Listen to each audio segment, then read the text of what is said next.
Perspective. We all have perspective. We've got perspective on different things. We've got perspective on how we view the world, perspective on how we view others and different situations. But how often do we change our perspective and try and look at things from a different perspective, a different vantage point? So I have a little story that I want to share with you, and it's about perspective. So here we go. God created everything with incredible detail. How the mighty trees grow from small seeds, and knowing to lay down deep roots to help them remain steadfast throughout the seasons and for many years to come.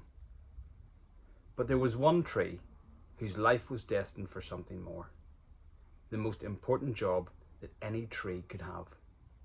As this tree grew over the years, unknowing of what was to come, it continued to lay down stronger roots and reach its branches across the ground and into the sky.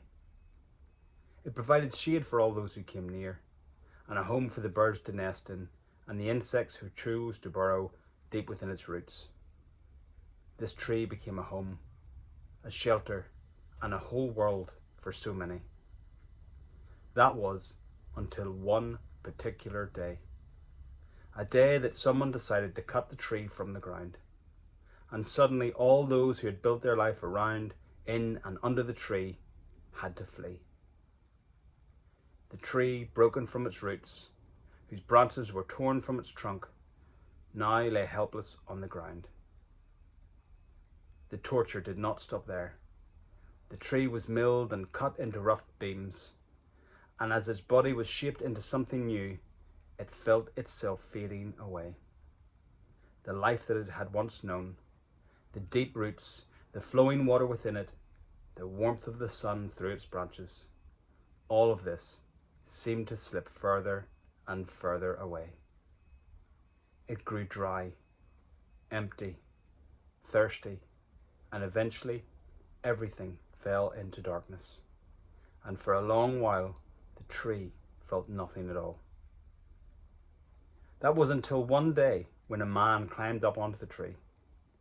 At first, the tree barely recognized what was happening, but then something began to flow from the man into the dry and lifeless wood, and slowly the tree awakened again. Strength returned where there had only been emptiness. What had once felt dead now stirred with life.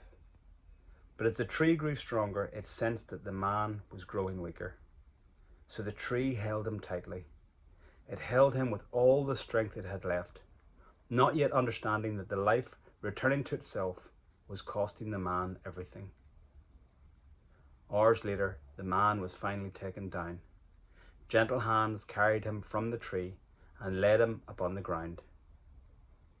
And as the tree looked upon the man's face, something stirred deep within its memory. It knew him, but not from that day. The tree remembered him as a boy, resting beneath its shade. It remembered him reaching into his branches for fruit to eat whenever he was hungry. It remembered the cold evenings when broken branches had been gathered from the ground to warm the fires beside him. The man had never been a stranger, and suddenly the tree understood.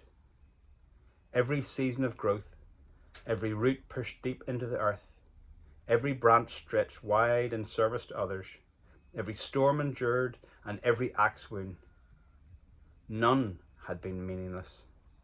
The tree had not been created simply to grow tall. It had been created to give, to serve, and to hold. And in that moment when the world needed it most, the tree fulfilled the very purpose for which it had been planted. And perhaps we're not so different from that tree. So often we question the shaping seasons of our lives. We question the waiting, the wounds, the cutting away, and the moments when God seems silent. Yet the tree only understood its purpose at the very end of its story. What if the roots that God is growing deep within us today are preparing us to carry something eternal tomorrow? The tree was not cursed because it held Jesus. It was honored. Because when the moment came, it was willing to stand, to endure, to hold tightly to the one who would save the world. And maybe our purpose is found in the very same thing, to hold on to Christ through every season until his work in us is finished. thank you very much for staying with me right to the end. I hope that you enjoyed this episode, slightly different take, but would love to hear your thoughts on this. So remember to put your thoughts in the comments below, or even indeed send us a private message. We read them all and we do respond. Guys, we hope you enjoyed it. As I say, we look forward to seeing you on the next episode. Remember, stay rooted in Christ, and we'll see you soon. Bye.